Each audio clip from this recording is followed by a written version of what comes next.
Tutti conoscerete sicuramente la famosissima storia di Re Artù e della spada nella roccia. Come mago Merlino aveva profetizzato, solo colui che fosse riuscito ad estrarre la spada dalla roccia sarebbe diventato re. Molti tentarono di estrarla, ma nessuno vi riuscì finché non arrivò un giovane Artù che finalmente ebbe successo nell'impresa. Artù estrasse la spada, la portò con sé fino alla cattedrale e la depose sull'altare. Fu allora consacrato come re alla presenza dei nobili e dei popolani e giurò solennemente di essere un sovrano leale e giusto per tutta la vita. E questa è, in breve, la versione più conosciuta della storia che più o meno tutti abbiamo in mente anche grazie a film e romanzi che la ripropongono un po' a cadenza regolare ai giorni nostri.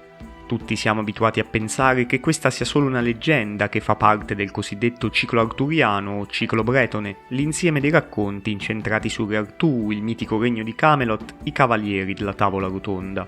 Ma non molti sanno che una spada nella roccia esiste davvero e possiamo vederla e toccarla con mano ancora oggi. Sarà conservata in qualche castello o in una cattedrale in Inghilterra. E invece no, la spada nella roccia si trova in Italia. Preparatevi dunque per un viaggio nella storia della vera spada nella roccia, una storia misteriosa dove molti racconti si intrecciano e si sovrappongono.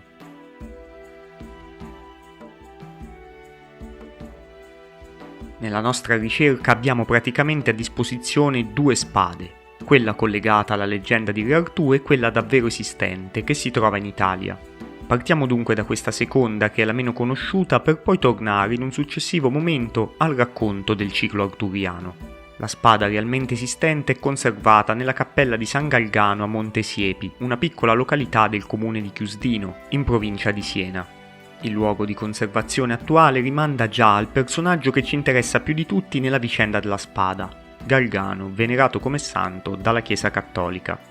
Galgano è oggi un santo poco famoso, ma fu una figura di grande notorietà e rilievo alla propria epoca, tanto che è praticamente il primo ad essere stato proclamato santo dalla Chiesa cattolica a seguito di un formale processo di canonizzazione, nel quale fu presente un'apposita commissione nominata per condurre un'inchiesta sulla vita e sui miracoli attribuiti a Galgano.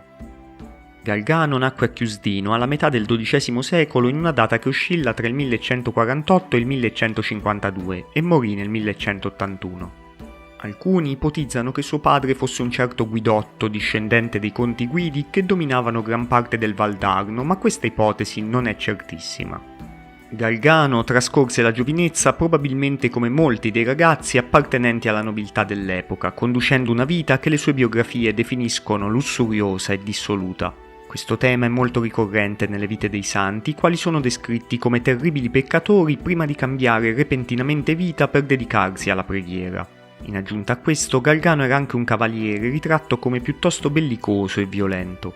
Nel 1180 egli ricevette delle visioni e decise appunto di cambiare completamente vita. Nonostante la madre avesse scelto per lui come promessa sposa una bellissima giovane figlia di una nobile famiglia, Galgano non mutò la propria decisione e seguì la chiamata di Dio.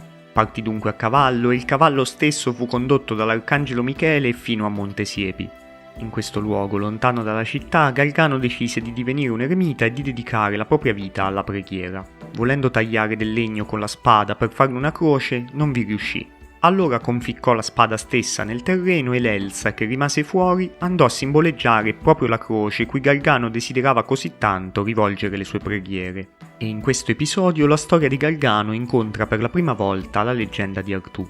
Dopo questi fatti, le voci sulla scelta di quel giovane cavaliere di votarsi a Dio si sparsero ed alcuni accorsero per divenire suoi seguaci.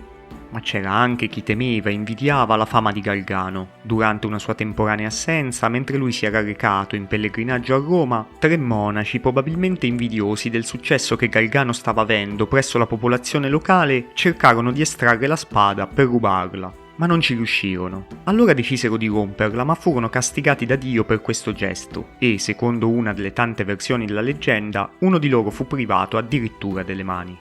Al ritorno dal pellegrinaggio, Galgano trovò la spada rotta e attribuì la colpa a se stesso poiché si era allontanato dalla sacra spada. Ma Dio, volendo consolarlo, gli disse di posare la parte rotta dell'elsa sulla parte rimasta conficcata, così la spada si ricompose per miracolo. Meglio dell'atta che di qualunque saldatore, questo miracolo. Da quel momento in poi Galgano trascorse quasi un intero anno in eremitaggio, morendo nel 1181. Nel 1185, solo 4 anni dopo la sua morte, fu proclamato santo da Papa Lucio III, anche in virtù della grande devozione che la sua storia aveva stimolato tra la gente, anticipando in parte altre figure di santi oggi più famosi di lui, come Francesco d'Assisi, che nacque proprio nel 1181 e la cui biografia condivide molti aspetti con quella di Galgano. Queste notizie sulla vita del santo di Chiusdino si possono trarre in buona parte dai documenti relativi al processo di canonizzazione avvenuto proprio alla sua epoca.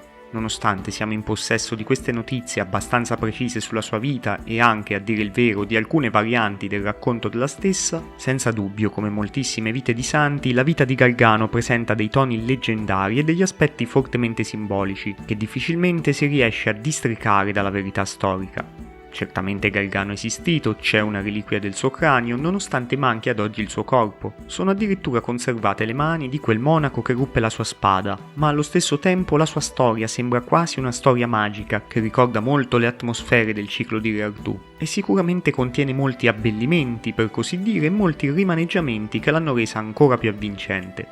La spada, strumento di guerra, è trasformata nella croce, simbolo di Cristo. Galgano usa il suo mantello, segno distintivo della nobiltà e vanto dei cavalieri, come un umile saio, mostrando il rifiuto per i beni mondani e la scelta di una vita di preghiera. La sua storia, come abbiamo potuto comprendere dall'eccezionale rapidità della canonizzazione, riscosse un immediato successo. Già nel 1185 era stata edificata la cappella di Montesiepi, proprio nel luogo dell'eremitaggio e della morte del santo, la cappella dove ancora oggi è conservata la spada. Sappiamo che nel 1201 era già attiva una comunità di monaci cistercensi che seguiva le orme di Galgano e nel 1218 fu avviata la costruzione di una grandiosa abbazia, sempre nella località di Chiusdino, che è ancora oggi visitabile. Questa abbazia è famosa per la sua eccezionale suggestività. Essendo caduta in rovina nel corso dei secoli, si presenta oggi come un maestoso rudere medievale, nel quale è possibile scorgere i dettagli della struttura architettonica e, volgendo lo sguardo in alto, avere per tetto il cielo stesso. A parte il fascino e la meraviglia che suscita questo luogo fuori dal tempo, l'abbazia, conosciuta proprio come abbazia di San Galgano, dimostra senza ombra di dubbio la venerazione e la fama che ricevette il santo subito dopo la sua morte, eppure nel XIII secolo. Ma torniamo al punto da cui siamo partiti, alla leggenda di Re Artù.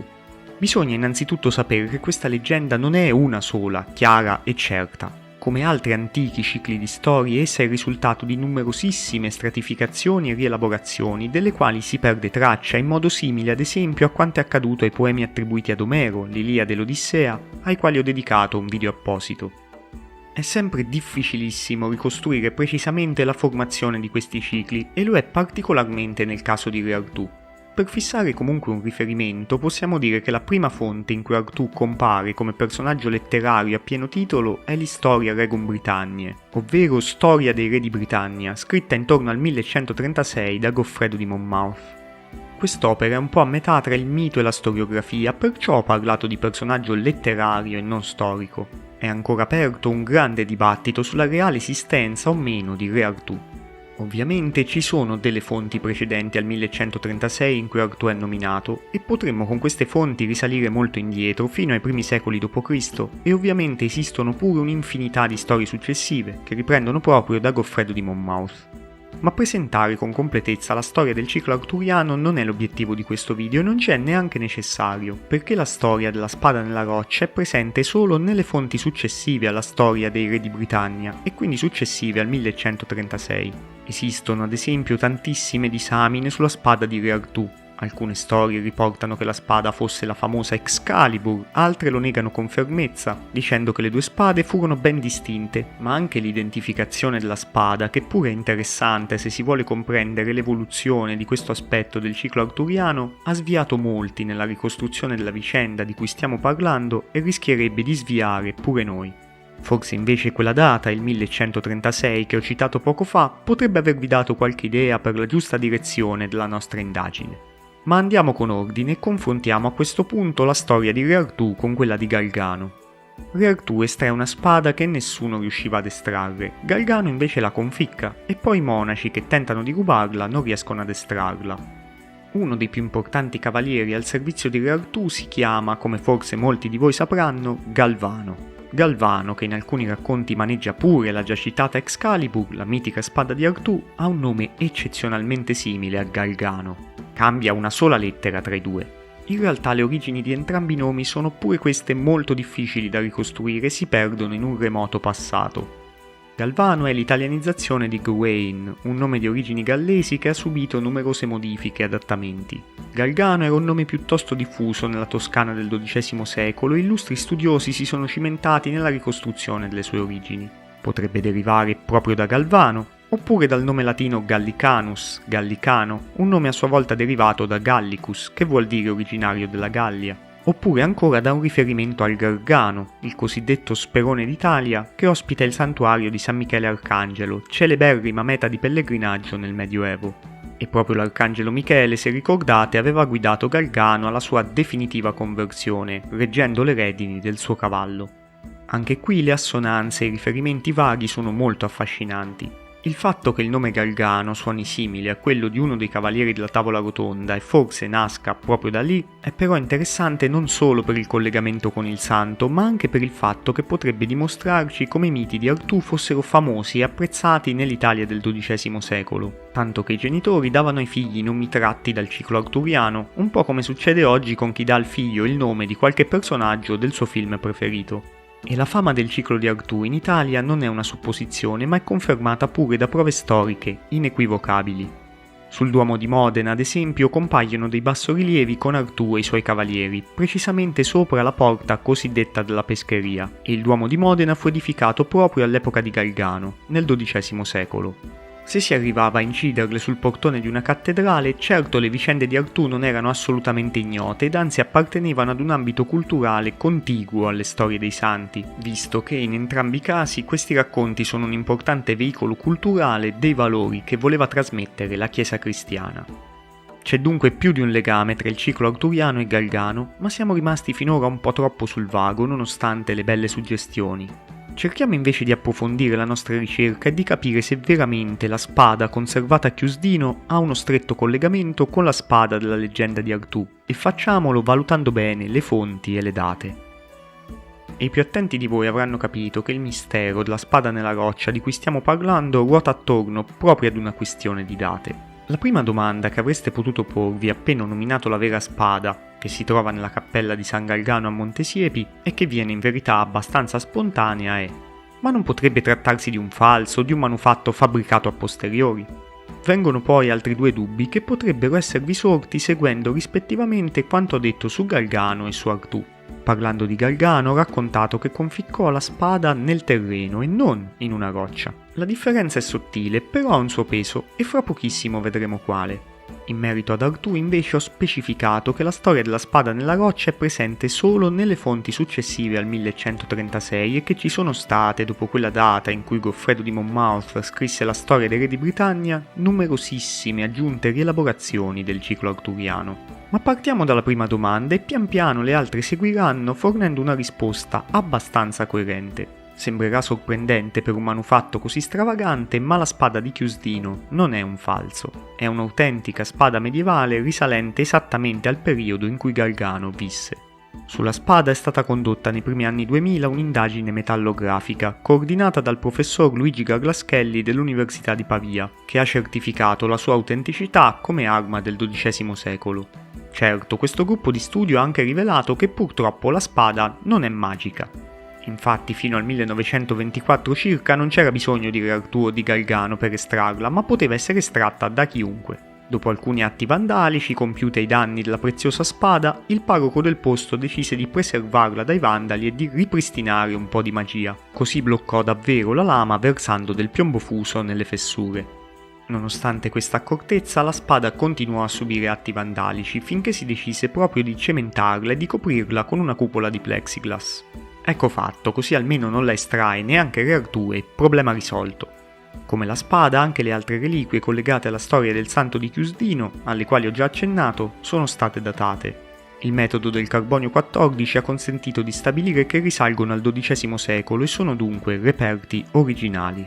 Qualcuno saprà anche che esistono alcune leggende nordiche molto antiche che parlano di spade infisse nella roccia e addirittura altri manufatti simili, ad esempio in Sardegna, dove gli antichi guerrieri delle popolazioni nuragiche avevano la tradizione di conficcare delle spade nella roccia. Ma questa di Gargano è l'unica risalente al XII secolo e l'unica da sempre collegata, anche nei racconti popolari, alla leggendaria spada di Artù. E probabilmente per un buon motivo. Veniamo a Gargano e alla spada conficcata nel terreno. Nelle prime fonti che narrano la vita del santo, la spada è chiaramente conficcata a terra, non nella roccia. Nel testo redatto per il procedimento di canonizzazione, risalente proprio al 1185, si dice che la conficcò subito a terra in luogo di una croce, e lo stesso riportano due vite risalenti agli anni 50 del 1200, la vita Beati Gargani e la vita Sancti Gargani, scritte da due anonimi monaci. Per fare una spada nella roccia manca quindi la roccia. Ma prontamente una roccia è comparsa, però nella prima metà del 1300, quindi circa un secolo dopo, nella leggenda Sancti Gargani Confexoris, leggenda di San Gargano Confessore del monaco Blasius, che scrive: conficcò la spada nella viva pietra in luogo di una croce. Scompare dunque un terreno molle ed erboso com'era la boscaglia di Chiusdino e compare la viva pietra, la roccia, espressione che contiene anche un rimando alla pietra come simbolo di Cristo e della sua Chiesa.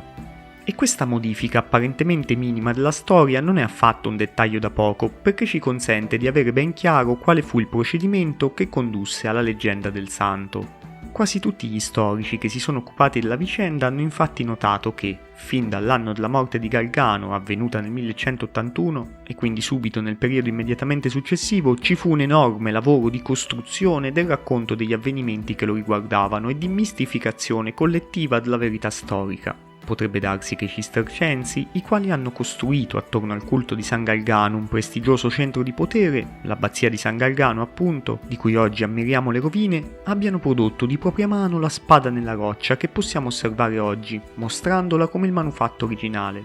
Così facendo, i monaci cistercensi avrebbero dato origine ad una leggenda molto affascinante che sarà poi messa per iscritto nella sua versione più celebre solo nel 1300.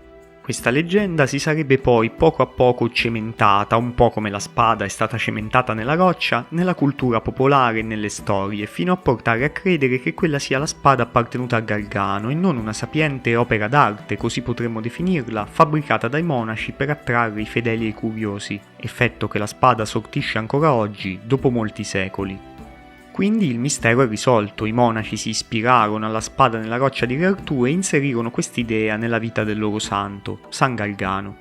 Inizialmente fabbricarono il manufatto, poi pian piano la loro spada nella roccia e non più la spada nella terra comparve anche nei testi, come quello del monaco Blasius. E invece no, la faccenda non è così semplice, non è assolutamente detto che sia andata così. Come ricordavo, le storie del ciclo arturiano risalgono ad epoche diverse e il racconto di Artù che estrae la spada dalla roccia non compare mai nelle narrazioni più antiche e neanche in quella del 1136 ad opera di Goffredo di Monmouth. Compare per la prima volta solo nell'opera in versi Merlino, scritta dal poeta Robert de Boron tra il 1195 e il 1210. E ora avrete finalmente compreso appieno l'importanza delle date in questo nostro mistero. La spada nella roccia di Artù è nominata 14 anni dopo la morte di Gargano, 10 anni dopo il suo processo di canonizzazione, dove già era presente la storia della spada, seppur conficcata nel terreno. Anche prendendo queste date con le dovute precauzioni, trattandosi di date non sempre certissime, la coincidenza tra i periodi di diffusione delle due leggende è praticamente perfetta. È possibile che i monaci che hanno prodotto la spada conoscessero la storia di Robert de Boron, che per loro era nuova di zecca, e si siano ispirati a quella, ma non è affatto impossibile che Robert de Boron, che avrebbe potuto conoscere la pure famosa vicenda di Gargano, si sia ispirato al santo di Chiusdino per inserire questo particolare nella sua storia di Re Artù, che è poi divenuta celeberrima.